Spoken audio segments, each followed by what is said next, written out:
정부가 고강도 부동산 대책을 전격 발표했습니다. 당장 내일부터 15억 원이 넘는 아파트는 주택담보대출이 금지됩니다. 정부는 종합부동산세 세율도 강화하기로 했습니다. 선거법 갈등 속에 국회 본회의가 오늘도 무산됐습니다. 자유한국당이 주최한 공수처 선거법 저지 규탄대회에서 지지자들이 대거 몰려들어 국회 본청 진입을 시도하다 경찰과 충돌이 빚어졌습니다. 유재수 전 부시장 감찰 중단 의혹을 수사 중인 검찰이 조국 당시 민정수석을 불러 조사했습니다. 하명수사 의혹과 관련해 김기현 전 울산시장 측은 청와대가 제보 내용을 첨삭한 뒤 경찰에 넘겼다고 주장했습니다. 이건 미 국무부 대북특별대표가 북한에 공개적으로 회동을 제안했습니다. 북한이 일방적으로 정한 연말 시한에 구애받지 않겠다는 뜻도 밝혔는데 북한이 응답할지는 불투명합니다. 일부 민항기 기장들이 운항 중 조종석에서 담배를 피우는 것으로 KBS 취재 결과 드러났습니다. 불이 났을 때 사용하는 비상용 연기 배출 장치까지 이용해 담배를 피운다는 증언도 나왔습니다.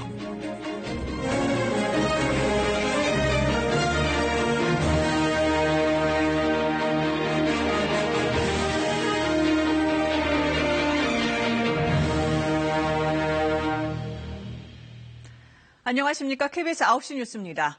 정부가 오늘 모든 분야를 총망라한 고강도 부동산 대책을 내놨습니다. 이번 정부 들어 벌써 18번째 종합대책으로는 지난해 9.13 대책 이후 15달 만입니다. 홍남기 부총리는 주택 불로소득은 어떤 경우에도 허용하지 않겠다면서 강한 의지를 밝혔습니다. 9.13 대책이 한동안 효과가 있나 싶었는데 기준금리가 내린 7월부터 서울을 중심으로 집값이 꿈틀대더니 오름세가 계속됐죠. 특히 강남에 9억 원 넘는 아파트를 중심으로 일단 사놓고 보자는 이른바 갭 투자가 성행하면서 부동산이 과열됐고 다른 지역까지 번졌다는 게 정부 판단입니다. 그래서 투기를 위한 대출은 조이고 이미 산 사람들 세금은 더 올리기로 했습니다. 또 분양가 상한제 지역은 확 넓히고 자금 출처도 꼼꼼히 따집니다. 먼저 당장 내일부터 대출 규제 어떻게 달라지는지 서영민 기자가 정리했습니다. 이번 부동산 대책 핵심은 초강력 대출 규제입니다.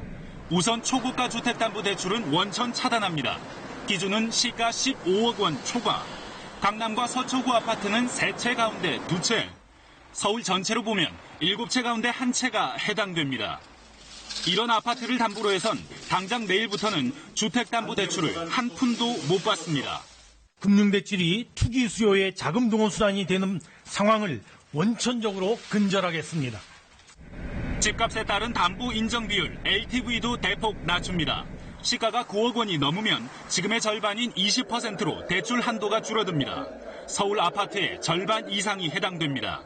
다만 20%는 9억 원 초과분에 대해서만 적용되기 때문에 실제 감소분은 최대 1억 2천만 원 정도입니다. 일단 사놓고 보자는 이른바 갭 투자를 막기 위해 전세 대출도 조입니다. 9억 원 넘는 집이 있는 사람은 전세 대출에 대해 공적 보증뿐만 아니라 민간 보증도 제한하도록 추진합니다.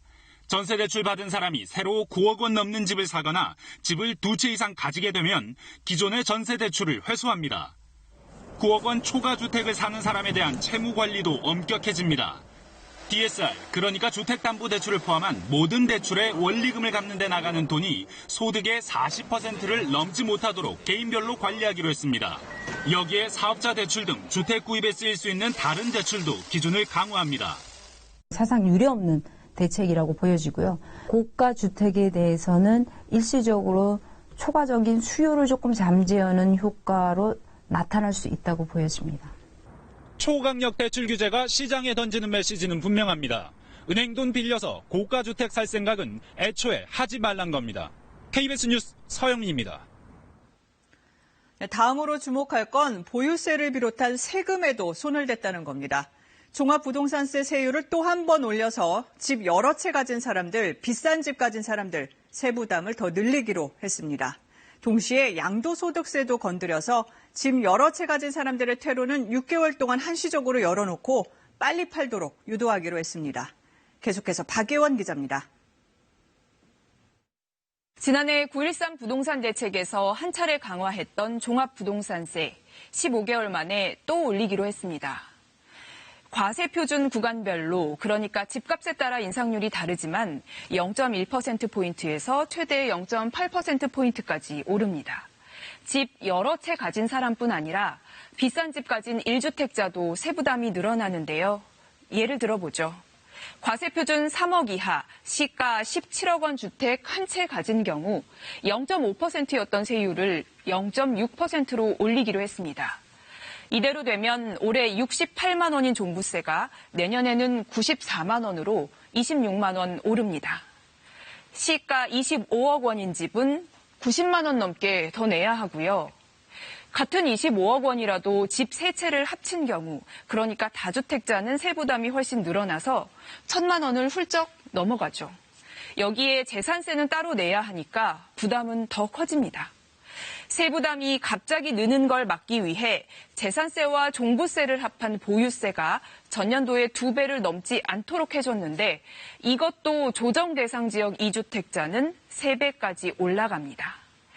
다만 앞서 설명드린 건 법을 바꿔야 해서 국회를 통과해야 합니다. 정부는 그래서 먼저 고가주택 공시가격을 시세의 최고 80%까지 올리기로 했습니다. 또 양도소득세 깎아주는 기준도 더 엄격하게 만듭니다. 1주택자는 지금은 10년 이상 보유만 하면 양도 차익의 80%를 장기 보유 특별 공제를 받을 수 있는데 앞으로는 10년 이상 살아야 한다는 조건이 더 붙습니다. 2년 미만 보유한 집을 팔 때는 양도소득세율이 최대 50%로 높아집니다. 살지 않을 집은 사지 말라는 얘기입니다. 다만 6개월간 다주택자의 퇴로를 한시적으로 열어주기로 했습니다. 내일부터 내년 6월 말까지 조정 대상 지역에서 10년 이상 보유한 집을 팔면 양도세 중과는 안 하고 장기 보유 특별 공제는 해줍니다.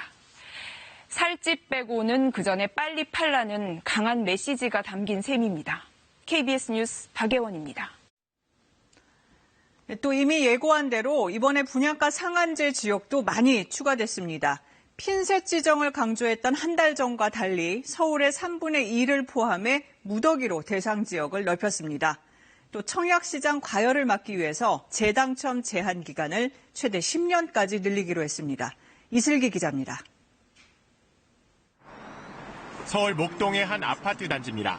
최근 115제곱미터 한 채가 17억 5천만 원에 거래됐습니다. 지난달 분양가 상한제 핀셋 지정에서 빠지면서 이른바 풍선 효과가 나타났습니다.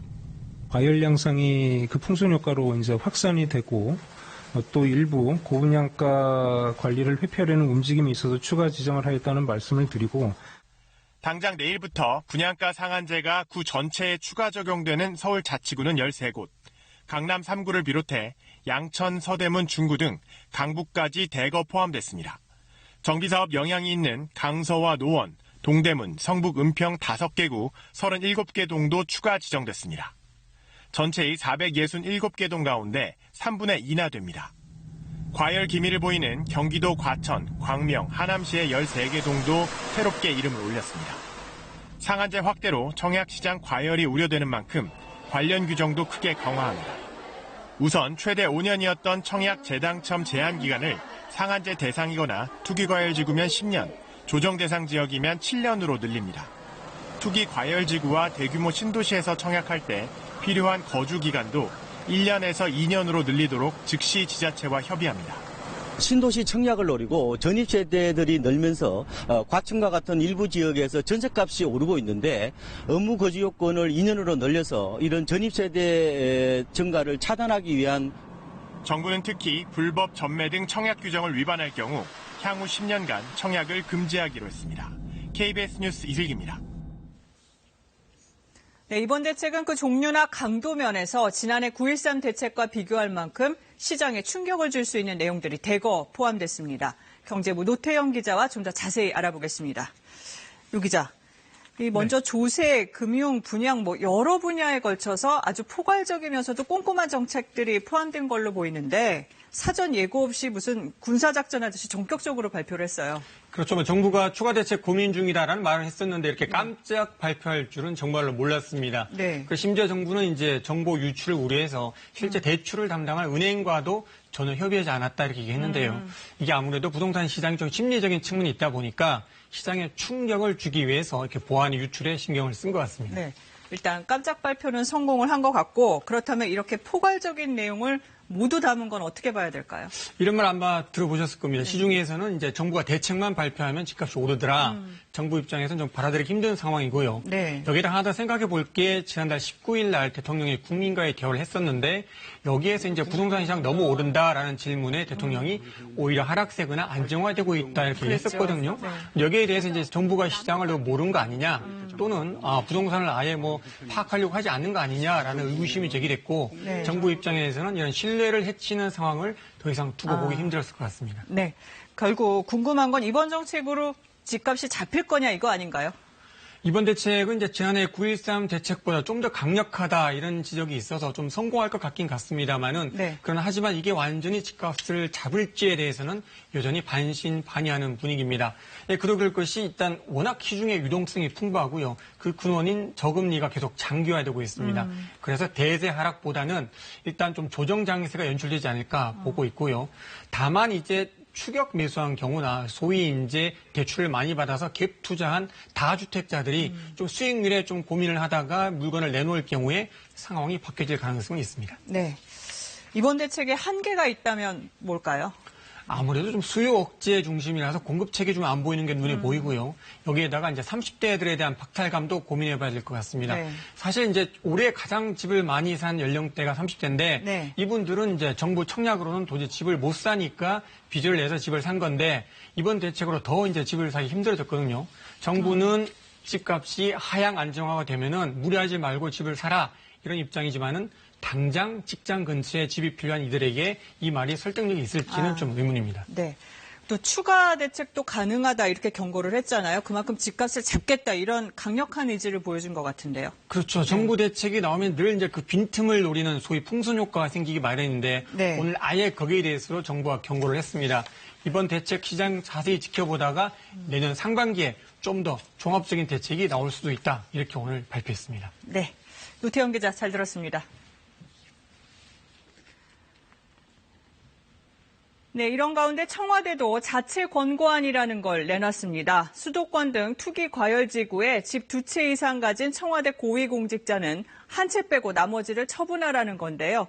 이 부동산 가격 안정에 솔선수범하는 취지라고 했는데 때늦은 대책이란 지적이 나옵니다. 이병도 기자입니다. 청와대 전현직 참모들의 아파트와 오피스텔 시세가 3년간 평균 40% 올랐다. 최근 경실련이 내놓은 조사 결과입니다. 상위 10명은 9억 넘게 오른 것으로 나타나기도 했습니다. 따가운 비판이 일자 청와대가 자체 권고안을 내놓았습니다. 수도권 등 투기 과열 지구에 2채 이상 집을 가진 경우 불가피한 사유가 없다면 이른 시일 안에 한 채를 제외한 나머지를 처분하라는 겁니다. 시기를 못 박진 않았지만 시한은 6개월 정도로 본다며 내년 3월 정기재산신고 때 자연스럽게 알려질 것이라고도 했습니다. 청와대 1급 이상 공직자 중 2채 이상 가진 사람은 18명, 이번 권고에 해당되는 다주택자는 11명입니다. 이호승 경제수석은 물론 김조원 민정수석도 해당됩니다. 청와대는 어디까지나 권고라면서도 비서관 임용 시 잣대가 될 것으로 본다. 다른 부처에도 파급이 미칠 것이라고 밝혔습니다. 하지만 보여주기식 뒷북 대책이란 비판이 나옵니다. 청와대가 밝힌 11명이 가진 부동산은 3년 동안 적게는 수천만 원에서 많게는 수억 원씩 올랐습니다. 지금 팔아도 거액의 시세 차익을 거둔다는 얘기입니다. 최근 김의겸 전 대변인은 서울 흑석동의 상가 건물을 팔아 1년 5개월 만에 8억 원이 넘는 차익을 거두기도 했습니다. 청와대는 집을 못 팔게 된 불가피한 사유는 비서실장 주재 회의에서 판단할 것이라고 밝혔습니다. 명확한 기준이 없어서 과연 실효성이 있겠느냐는 비판도 나오고 있습니다. KBS 뉴스 이병도입니다. 내일이면 내년 총선에 출마할 예비 후보자 등록이 시작되는데요. 이 선거법 상정을 위한 국회 본회의는 오늘도 무산됐습니다. 민주당과 한국당의 대화는 단절돼 있고 이 민주당과 다른 야당의 협상은 실마리를 못 찾은 채 감정 싸움까지 더해졌습니다. 조지현 기자의 보도입니다. 밤을 새서라도 선거법 여야 합의안을 만들어내라. 국회의장이 여야에 요구한 시한이 오늘이었지만 협상은 없었습니다. 의장이 원내대표들을 불러 모았지만 한국당은 그 시간 선거법 저지 대규모 집회를 열었고 결국 본회의는 연기됐습니다. 군소 여당들 자기 말하자면 돌만이 이거 다 구성하게 하고 그게 바로 독재예요. 본회의 무산에는 민주당과 다른 야당이 여전히 단일안을 만들어내지 못하는 것도 한몫했습니다. 어제 협상판을 엎은 민주당은 오늘은 정의당이 원하는 석패율 제도는 아예 수용할 수 없다고 요구 조건을 더 높였습니다. 중진들 재선 보장용으로 하는 석패율 제도는 결코 받아들일 수 없다는 점을 민주당은 부결될 가능성이 높은 패스트트랙 원안의 선거법을 본회의에 올릴 수도 있다고 했는데 그러면 제일 손해보는 건 정의당 아니냐는 경고입니다. 한국당은 그 원안대로라면 무기명 투표를 검토해볼 만하다며 민주당과 야당에 벌어진 틈을 파고들었습니다. 이것은 개혁을 원하는 국민들에 대한 협박입니다. 거대 양당의 기득권 논리가 소수 정당의 진심과 개혁의 원칙을 집어삼키고 있습니다. 각 당의 복잡한 계산 때문에 선거법 협상은 제자리입니다. 민주당은 총선 예비후보 등록 개시일인 내일까지 선거법을 처리하겠다고 공언해왔지만 사실상 어려워졌습니다. KBS 뉴스 조지연입니다. 여야의 극한 갈등 속에 국회는 계속 마비 상태입니다. 이 와중에 오늘 자유한국당 지지자들이 선거법 개정 반대를 주장하면서 국회에 대거 난입했습니다. 국회 건물을 거의 포위하다시피 했는데 황교안 대표는 이들에게 승리했다고 말했습니다. 한국당 이번 주 내내 이런 집회를 이어가겠다고 합니다. 신지혜 기자입니다. 순식간이었습니다. 정문이 열리고 물밀듯 밀려드는 시위대. 갑작스런 시위대에 본관 모든 출입문 차단. 태극기와 성조기가 본관 앞 계단을 메웠습니다. 그 한가운데 황교안 대표가 자리했습니다. 여러분 들어오신 거 이미 승리한 겁니다. 이긴 겁니다. 여야 3당 회동을 거부하고 규탄 대회를 연 자유한국당. 우리의 민주주의 파괴하는 문희상 의장을 규탄한다. 국회 청사 100m 이내 시위는 불법입니다. 자유한국당이 유인태 국회 사무총장의 강력 항의에 결국 정문이 개방됐습니다. 한국당 주최 집회가 종료된 후에도 일부 참석자들은 오후 늦게까지 시위를 계속했습니다. 시위대는 민주당 중진 의원 등에게 폭언을 쏟아내는가 하면 정의당 농성장에선 폭행 장면이 포착되기도 했습니다. 한 청년 당원은 따귀를 맞았고 누군가는 머리채를 붙잡혔습니다. 오늘 특정 세력 지지자들이 국회를 유린하다시피 했습니다. 있을 수도 없고 있어서도 안 될 일이 급기야 벌어졌습니다. 한국당은 서울 경기당원 4,000명이 참가했다고 주장했는데 우리 공화당원도 일부 합세한 것으로 파악됐습니다. 자유한국당은 이번 주 내내 국회 경내 규탄 대회를 열 계획입니다. KBS 뉴스 신지혜입니다. 네, 북한이 동창리에서 중대 시험했다면서 미국의 핵 위협에 맞선 핵 억제력 강화란 표현까지 썼죠. 이 연말에 한반도를 둘러싸고 긴장이 고조되는 양상입니다. 이런 가운데 방한 중인 스티브 비건 미 국무부 대북정책 특별대표가 오늘 북한을 향해 공개적으로 만나자고 제안했습니다. 이 비건 대표가 머무는 숙소 앞에 취재기자 나가 있습니다. 김인정 기자, 벌써 밤 9시가 넘었는데 비건 대표, 북한의 대답을 기다리고 있겠죠? 네, 비건 대표는 아직까지는 이곳 숙소로 돌아오지 않고 있습니다. 비건 대표의 오늘 공식적인 마지막 일정이 저녁 만찬인데 이 일정이 다소 길어지고 있는 것으로 보입니다. 비건 대표는 오늘 오전 약식 기자회견을 통해서 공개적으로 북한을 향해 만나자고 제안했습니다. 북한 최선희 외무성 제1부상에게 판문점에서 만나자는 메시지를 전달한 것으로 읽힙니다. 먼저 발언 내용 함께 들어보시겠습니다. Let me speak directly to our counterparts in North Korea. We are here, and you know how to reach us. 네, 미국은 협상할 준비가 돼 있다는 건데 만남을 제안하면서 동시에 경고 메시지도 전했어요. 이런 비건 대표의 메시지들을 어떻게 봐야 할까요? 네, 말씀하신 대로 비건 대표의 메시지는 크게 두 가지입니다. 우선은 일단 만나서 협상하자는 겁니다. 북한과 미국은 더 나은 길을 선택할 수 있는 능력이 있는데 미국 혼자서는 할 수 없으니 북한을 향해 대화 테이블로 복귀하라고 촉구한 겁니다. 또 북한이 조만간 도발한다면 한반도 평화를 달성하는 데 전혀 도움이 되지 않는다면서 도발 자제를 촉구하는 경고 메시지도 보냈습니다. 또 북한이 언급한 이른바 성탄절 선물을 의식한 듯 성탄절은 평화의 시작이 돼야 한다는 말도 했습니다. 네, 관건은 북한의 태도인데 이 북한이 미국 제안에 응할까요? 네, 아직까지는 긍정적인 관측보다는 부정적인 관측이 다소 우세한 것으로 보입니다.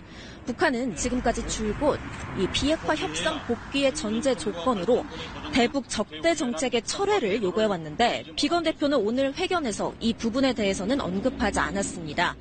또 미국의 협상 시한은 정해져 있지 않다면서 북한이 강조하는 연말 시한도 부정했습니다. 미국이 시간 끌기를 한다, 이렇게 북한이 비판해온 부분이기도 합니다. 비건 대표의 한국 체류 일정이 하루 더 남아있기 때문에 북한이 그 사이에 태도를 바꾼다면 극적인 만남도 성사될 수 있지만 그 가능성은 그다지 높아 보이지 않습니다. 네, 비건 대표가 오늘 문재인 대통령도 예방했는데요. 그 내용도 전해주시죠. 네, 문 대통령은 오늘 오전 청와대에서 약 30분간 비건 대표를 접견했습니다. 청와대 관계자에 따르면 문 대통령과 비건 대표는 오늘 접견에서 한반도 상황이 엄중하다는 점에 대해 인식을 공유했고 또 문제를 해결하려면 대화와 협상밖에 없다는 취지로 깊이 있는 대화를 나눈 것으로 전해졌습니다. 지금까지 비건 대표 숙소 앞에서 KBS 뉴스 김민정입니다. 네, 다음 소식입니다. 한국에 대한 일본의 수출 규제를 논의하기 위해서 두 나라 당국자가 오늘 한자리에 모였습니다. 즉각적인 수출 규제 철회는 없었지만 수출 관리 제도의 상호 이해를 촉진하고 논의를 계속 이어가기로 합의했습니다. 도쿄 연결하겠습니다. 이민영 특파원, 3년 반 만이죠. 이 두 나라 국장급 수출 당국자가 마주 앉았는데 어떤 얘기가 오갔는지부터 좀 전해주시죠. 네, 오전 10시에 시작한 오늘 대화는 예정된 오후 5시를 훌쩍 넘겨 8시가 지나서야 끝났습니다. 대화가 10시간 이상 지속된 건데요. 그만큼 두 나라 간에 풀어야 할 숙제들이 많았다는 방증일 겁니다. 조금 전 합의 내용이 공개됐습니다. 우선 두 나라가 서로의 수출관리 제도 운용에 대해 전문적 관점에서 상호 이해를 촉진할 수 있는 자리였다는 데 공감했습니다. 또 두 나라는 국제적 안보 환경 아래서 각각 책임과 재량 하에 실효성 있는 수출 관리를 추진할 필요성이 있다는 데도 뜻을 같이 했습니다. 그리고 앞으로도 논의를 계속 이어가기로 합의했습니다. 다음 협의는 가까운 시간 안에 서울에서 열기로 의견을 모았습니다. 수출 규제의 즉각 철회는 없었지만 전체적으로 보면 두 나라가 3년 반 만에 머리를 맞댄 만큼 서로의 입장에 대한 이해의 폭을 넓힐 수 있는 자리였던 것으로 보입니다. 네, 수출 규제 직후에 지난 7월 열린 이 과장급 실무회의는 창고 같은 곳에서 서로 인사도 안 하고 진행이 됐었는데 오늘 분위기는 어땠습니까? 네, 이번에는 장관이 사용하는 특별회의실에서 우호적인 분위기 속에 대화가 시작됐습니다. 지난 7월에 과장급 대화에서는 인사말도 없이 냉랭한 분위기였다면 이번에는 달랐습니다. 일본 측 대표단은 미리 입장해서 우리 측 대표단을 서서 기다렸고 우리 측 대표단이 입장한 뒤 대표인 이호연 국장이 영어로 아침 인사를 건네자 일본 측 대표인 이다 경제산업성 부장이 역시 영어로 환영합니다라고 화답하면서 악수를 나눴습니다. 이런 분위기 속에 공동 발표 형식으로 보도자료까지 내놨지만 일본 정부는 여전히 수출 규제는 협의 대상이 아니라 일본이 결정할 문제라는 입장을 고수하고 있습니다. 결국 다음 주 중국에서 열리는 한일 정상회담 전까지 강제징용 배상 판결 등에 대한 입장차를 얼마나 좁힐 수 있을지가 사태 해결의 열쇠가 될 것으로 예상됩니다. 지금까지 도쿄에서 KBS 뉴스 이민영입니다. 네, 유재수 전 부산시 경제부시장에 대한 청와대 감찰 중단 의혹을 수사 중인 검찰이 당시 청와대 민정수석이었고 감찰의 총책임자였던 조국 전 장관을 불러 조사하고 있습니다. 서울 동부지검에 나가 있는 취재기자를 연결해 보겠습니다. 최유경 기자. 자, 지금도 조사가 계속되고 있습니까? 네, 조국 전 장관은 오늘 오전 9시 반쯤 이곳 서울 동부지검에 비공개 출석했습니다.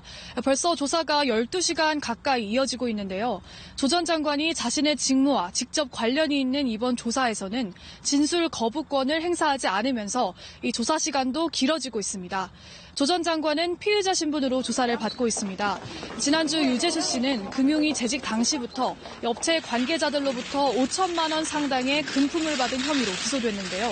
청와대 민정수석실도 2017년 말 관련 의혹을 조사했지만 당시 감찰은 징계나 수사 의뢰 없이 사표를 받는 선에서 마무리됐습니다. 예, 검찰이 조 전 장관을 상대로 어떤 부분들을 조사하고 있는 겁니까? 검찰은 우선 조 전 장관이 당시 감찰과 관련해 얼마나 자세히 보고를 받았는지와 감찰 무마 청탁이 있었는지 등을 조사한 것으로 보입니다. 검찰은 앞서 유 씨를 기소하면서 비리 혐의 중 상당 부분은 특감반 감찰 과정에서 이미 확인이 됐거나 확인이 가능했다고 밝혔는데요. 이 때문에 유 씨의 심각한 비위를 알면서도 의도적으로 수사 의뢰 등을 하지 않은 직무유기 혐의 등을 두고 조 전 장관을 상대로 캐묻고 있는 것으로 보입니다. 예, 조 전 장관 측은 그동안 혐의를 부인해왔죠. 이번 조사에서 어떤 주장을 했을까요? 네, 조 전 장관은 오늘 조사에서 당시 감찰 결과 수사 의뢰를 할 만큼의 사안은 아니라고 판단했다는 점을 주로 강조했을 것으로 보입니다. 지난해 12월 국회 운영위에서는 당시 유 씨의 비위 첩보는 근거가 약했다고 설명한 바도 있습니다.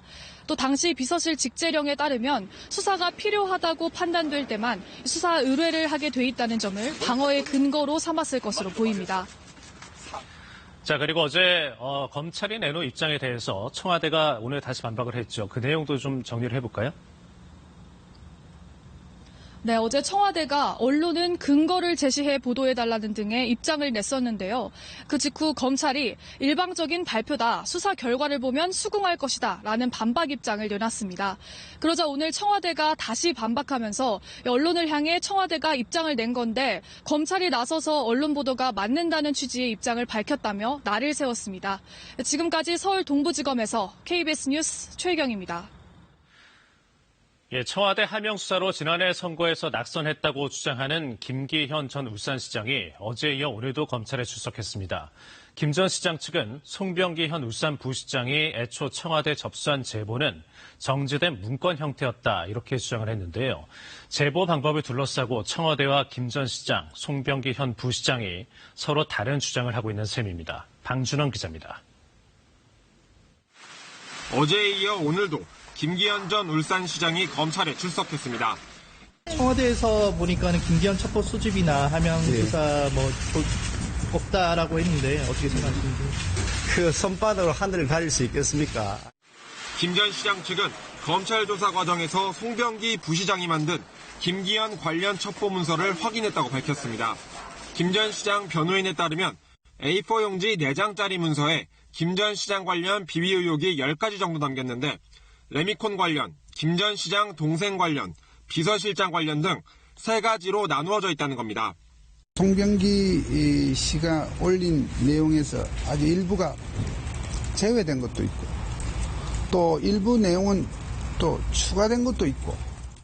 김 전 시장 변호인은 제보 내용 첨삭이 있었던 점 등을 들어 청와대가 개입한 청부 수사라고도 주장했습니다. 청와대는 그동안 당시 민정비서관실의 문 전 행정관이 송 부시장으로부터 SNS로 관련 제보를 받았지만 가공은 없었다고 했고 송 부시장은 전화로 내용을 알려줬다고 주장했습니다.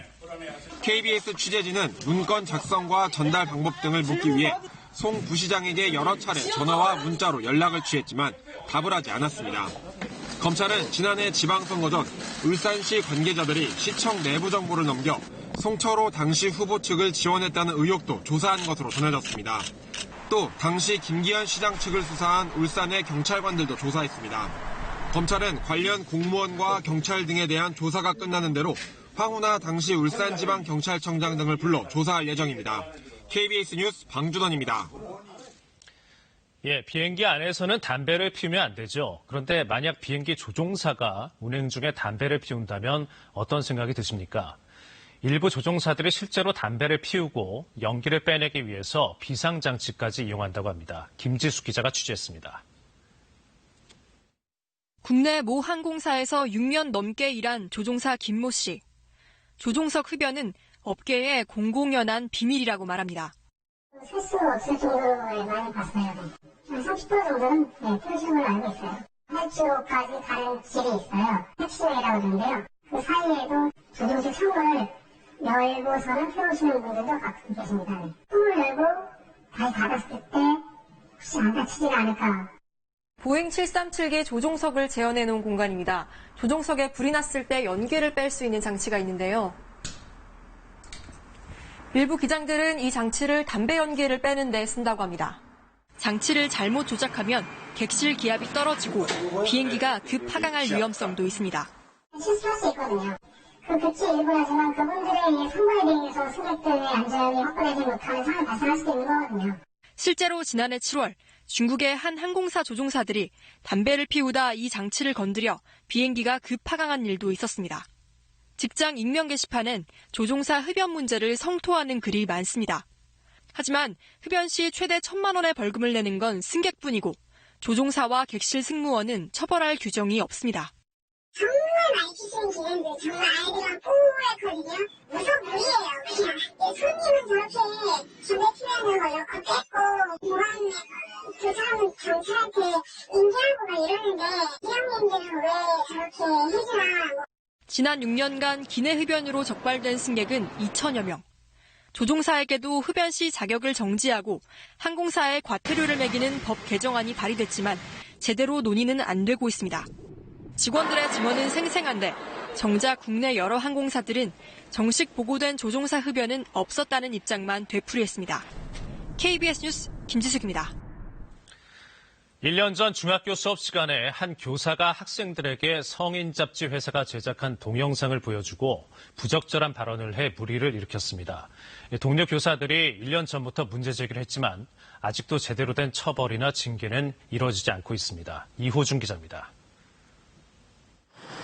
지난해 서울의 한 남자 중학교 2학년 국어 시간, 교사 A씨가 갑자기 수영복 입은 모델의 동영상을 보여줍니다.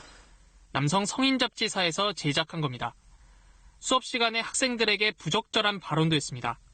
남자는 평생 잘 찾으면 된다라는 발언을 수업 중에 하신 걸로 확인이 되었고, 플라스틱 같은 딱딱한 물체가 있었는데 손으로 가리키시면서 당시 교실에 있던 학생은 교사의 행동에 상당히 불쾌했지만 해당 교사가 무서워 싫다는 표현도 못했다고 취재진에게 밝혔습니다. 교사 A씨는 같은 학교 여교사에게 성희롱 발언도 했습니다. 괜찮으면 마사지 해주겠다고 이렇게 얘기를 했어요. 2년 동안 제가 학교에서 그분 얼굴을 눈을 못 마주쳤어요. 동료 교사들이 지난해 10월 이 문제를 공론화했습니다. 학교의 조사가 시작되자 성적 수치심과 불쾌감을 느꼈다는 학생들의 답변이 잇따랐습니다. 그런데 학교 측은 A씨에 대해 성비위 관련이 아닌 교사 품위 위반으로 경징계인 견책을 내렸다가 이마저도 포상 경력이 있다며 불문 경고로 징계 수위를 더 낮췄습니다. 수업 분위기를 유지하기 위해서 나온 말이다. 그렇게 다 같이 판단을 해서 지난달 서울시 교육청이 다시 조사에 나섰는데 성비 문제가 맞다고 보고 학교 측에 징계를 권고했습니다. 해당 학교재단은 오늘 A씨에 대한 징계위원회를 열고 징계 수위를 논의했습니다. KBS 뉴스 이호준입니다. 네, 건강이 좋지 않아 재판에 출석할 수 없다던 전두환 씨가 최근 골프를 즐기고 후와 오찬하는 모습이 공개되면서 거센 비판을 받고 있죠. 이 비난 여론을 의식한 듯 전 씨 변호인 측은 검찰이 먼저 전 씨의 재판 불출석을 제안했다, 이렇게 주장하고 나섰습니다. 검찰이 즉각 반박하고 나섰고요. 김호 기자가 보도합니다. 5.18 당시 광주에서 헬기 사격을 봤다고 증언한 고 조비오 신부의 명예를 훼손한 혐의로 재판에 넘겨진 전두환 씨. 알츠하이머 등 건강 상태를 이유로 줄곧 재판에 출석하지 않았던 전 씨는 오늘 또 재판의 모습을 드러내지 않았습니다. 하지만 최근 건강한 모습으로 골프를 치고 12.12 군사쿠데타 40년이 되는 날 호화 오찬을 즐긴 사실이 알려지면서 비판의 목소리가 높아지고 있습니다. 골프를 치고 있고 화려한 만찬을 즐기고 있죠. 재판에 안 나올 이유가 없습니다. 재판부는 바로 신속히 불수적 재판을 취소하고 이런 비판 여론을 의식한 듯 전 씨의 변호인은 재판에 앞서 검찰이 먼저 불출석 재판을 제안했다고 주장했습니다. 헬기 목격자 증인의 편의를 위해서 광주법원에 재판하는 게 좋겠다라고 해서 제일 먼저 피고인의 출석 없이 재판할 것은 검찰에서 먼저 제안을 한 것입니다. 이에 대해 검찰은 건강이 좋지 않을 경우 재판부의 허가를 받아 불출석할 수 있다는 원론적 취지였을 뿐이라며 왜곡하지 말라고 맞섰습니다. 오늘 재판에는 5.18 당시 광주에 투입됐던 11공소여단 중대장과 헬기 조종사 등 전 씨 측이 신청한 군 관계자 2명이 증인으로 출석해 헬기 사격을 부인했습니다. 다음 재판은 내년 2월 10일 열립니다. KBS 뉴스 김호입니다. 네, 아파서 병원 치료를 받으면 돈을 내야 하죠. 이 병원비에는 건강보험에서 지급하는 부분이 있고 또 환자 본인이 부담해야 할 금액이 있습니다. 이 건강보험의 보장률은 높이고 개인 의료비 부담은 줄이겠다는 게 바로 문재인 케어인데 2022년까지 보장률 70%가 목표입니다. 그러니까 총 100만 원의 의료비가 나온다고 가정했을 때 70만 원은 건강보험이 부담하도록 하겠다는 겁니다. 문재인 정부의 핵심적인 국민건강 정책인데 첫 성적표가 나왔습니다. 먼저 이효연 기자가 보도합니다. 뇌 림프종을 앓고 있는 환자 가족입니다. 지난해 10월부터 뇌 MRI 검사에 건강보험이 적용되면서 병원비 부담이 확 줄었습니다. 예전에 비해서 비용 부담이 훨씬 덜 되고 그래서 저는 정말 다행이라고 생각하고 있어요. 문재인 케어의 사실상 첫 해인 2018년도 건강보험 보장률은 63.8%, 전년보다 1.1%포인트 올랐습니다. 특히 백혈병과 췌장암 같은 상위 30인의 중증 질환은 처음으로 80%대에 진입했습니다. 5세 이하 영유아와 65세 이상은 보장률이 70% 안팎까지 올라 취약계층의 의료비 부담도 준 것으로 나타났습니다. 이처럼 중증질환과 취약계층의 의료비 부담을 줄였다는 긍정적인 평가가 있는 반면 기대에 못 미친다는 지적도 있습니다. 문재인 케어를 위해 지난해 2조 4천억 원을 투입했는데 보장률이 1.1%포인트 증가에 그쳤다는 겁니다. 매년 올라야 되는 목표치가 있는데 그게 지금 1.1%보다는 더 높은 아마 1.5%에서 2% 사이 정도의 보장률 상승이 있어야 돼요. 보장률이 기대만큼 오르지 않은 것은 동네 의원 진료비 탓이 크다는 분석입니다. 재정이 집중된 종합병원급 이상의 보장률은 상승했지만 동네 의원의 경우 건강보험이 적용되지 않는 비급여 비율이 늘었다는 겁니다. 이런 의원급 같은 데는 뭐 각종 도수치료나 영양제라든지 무슨 미백 관련한 것들이라든지 이런 것들이 굉장히 많아지고 그러다 보니까 상대적으로 오히려 비급여가 더 많습니다. 건강보험공단은 분야별로 보장률을 세분화해 살펴보고 부정하게 빠져나가는 진료비 등을 차단해 적자를 최소화할 방침입니다. KBS 뉴스 이효연입니다. 네, 앞서 보신 것처럼 건강보험으로 개인의 진료비 부담을 줄이려면 돈이 필요하겠죠. 내년부터 국민들 건강보험료 오를 예정인데 여전히 재정이 바닥날까 우려가 높습니다. 이어서 송금한 기자입니다. 내년부터 건강보험료는 3.2% 오릅니다. 직장인은 평균 3,600원 정도, 지역가입자는 2,800원 더 내야 합니다. 제가 혜택을 받는다면 좀 더 내는 보험금이 아깝지 않지 않을까 싶은 생각이 드는데요. 나이를 먹다 보니까 이게 무릎이라든지 이런 거 치료를 하는데 상당히 부담이 스럽죠. 보험료는 그렇게 많이 부담을 안 내고 보험을 많이 받는 게 사실은 좋죠. 문제는 돈입니다. 건강보험 재정은 지난해 적자로 바뀌었습니다. 올해는 3조 원 적자가 2022년까지는 8조 8천억 원의 누적 적자가 예상됩니다. 이런데도 건강보험 확대 요구는 더 커지고 있습니다. 건강보험 인식조사 결과 국민이 희망하는 보장률은 73% 정도로 나타났습니다. 문케어 수준을 뛰어넘습니다. 하지만 보험료 인상에 대해선 10,000원 미만이 적당하다는 의견이 많았고 전혀 부담할 생각이 없다는 의견도 23%에 달했습니다. 건강보험공단은 재정 고갈 우려는 없다고 설명합니다. 일종의 비상금이라고 할 수 있는 누적준비금이 현재 20조 원이어서 관리 가능한 적자 수준이라는 겁니다. 하지만 국회 예산정책처는 2024년이면 누적준비금을 다 써버리게 될 것이라고 전망했습니다.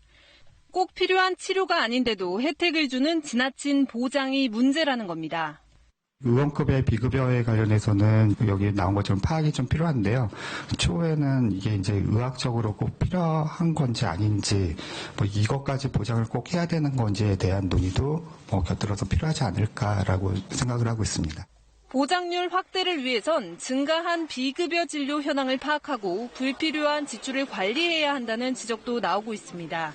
KBS 뉴스 송금환입니다. 배달의 민족이 요기요 등과 통합되면서 이제 배달앱 시장에서 경쟁이 없어지는 것 아니냐는 우려의 목소리가 나오고 있습니다. 가맹 자영업자들은 수수료 인상을 염려하고 소비자들은 경쟁에 따른 혜택이 줄진 않을까 걱정하고 있습니다. 조혜진 기자가 취재했습니다. 5년째 프랜차이즈 음식점을 운영하는 점주. 그동안 배달의 민족을 주로 이용했습니다. 수수료가 요기요보다 한 건에 10원 정도 쌌기 때문입니다. 하지만 두 회사가 합친다는 소식에 불안합니다. 제로였던 수수료들이 지금 12.5%까지 올라와 있단 말이에요. 그러면 앞으로도 배달의 민족 역시도 이러한 수수료 체계들을 도입하지 않으리라는 보장은 없거든요. 그동안 배달앱 시장은 배달의 민족과 요기요, 배달통이 경쟁하는 체제로 이미 과점에 가까웠습니다. 하지만 운영 방식이 달라 고를 수 있는 여지가 있었습니다. 두 곳이 앱 결제 수수료는 3%대로 비슷하지만 배달의 민족은 광고비 위주입니다. 광고 노출 방식에 따라 6%대 또는 한 달 단위로 88,000원을 받습니다. 반면 요기요는 중개 수수료가 주 수입원으로 한 건당 최대 12.5%입니다. 하지만 두 곳이 합치면 사실상 독점으로 수수료를 올려도 점주들이 뾰족한 방법이 없습니다. 가맹점주협의회도 배달앱 시장의 독점 장악을 반대한다며 배달앱 수수료 문제를 근본적으로 해결해달라고 정부에 촉구했습니다. 또 수수료 인상은 배달비 인상으로 이어지고 경쟁에 따른 혜택은 줄어 소비자들에게도 불리하다는 우려가 나옵니다. 여러 가지 혜택을 많이 주는 배달앱을 쓰려고 노력을 했을 텐데 결국은 같은 정책을 갖게 된다면 소비자로서는 선택권이 전혀 없게 되는 거고. 요기요가 배달의 민족을 인수하려면 공정거래위원회 심사문턱을 넘어야 합니다. KBS 뉴스 조혜진입니다. 직원을 성추행해 자리에서 물러났던 한 새마을금고 이사장이 다시 복귀해 피해 직원과 함께 일하는 황당한 일이 벌어졌습니다. 이 피해 직원이 느낄 불안과 분노는 이루 말할 수 없을 텐데요. 류재현 기자가 취재했습니다. 3년 전 이사장이 직원을 성추행해 무리를 빚었던 경북 포항의 한 새마을 금고입니다. 당시 법원이 벌금 300만 원을 선고하면서 문제의 이사장은 자리에서 물러났습니다. 하지만 이사장은 최근 선거에서 당선돼 원래 자리로 복귀했습니다. 이사장의 책상은 피해 직원이 있는 자리와 불과 몇 미터밖에 떨어져 있지 않습니다. 이 190제곱미터 남짓한 좁은 공간에서 출근부터 퇴근 때까지 함께 근무해야 하는 겁니다. 직원들은 취임 반대 현수막도 내걸어 봤지만 복귀를 막을 수 없었습니다. 이사장 출근 첫날, 결국 보다 못한 주민들이 나섰습니다. 마을 주민들은 당선만 내리 4번째라며 집안 사람들이 대의원으로 활동해 가능한 일이라고 입을 모읍니다. 그 뽑아준 사람 잘못이야. 대의원들 그렇고 다 얘가 얼굴 다 삐쳐가지고 다 나가라 시켜야 돼. 저건 자식 안 키우는 게 그래. 일부 주민들은 예금을 모두 인출하거나 연금 수령 계좌를 바꿔서라도 이사장 취임을 막겠다는 입장입니다. 미약 하나만 내가 가지고 있는 내 자산을 모두 금고해서 빼내겠다 하는 그런 마음도 일부 가지고 있습니다. 해당 새마을금고 측은 성범죄 이력이 있는 임원을 배제하도록 금고법이 곧 개정될 예정이지만 소급 적용은 어렵다고 밝혔습니다. KBS 뉴스 유재현입니다.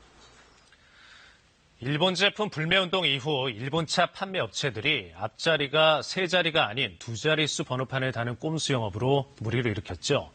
국토교통부가 규격과 다른 번호판을 붙이거나 봉인 없이 운행하는 것은 모두 불법이라며 대책을 내놨습니다. 김혜린 기자입니다.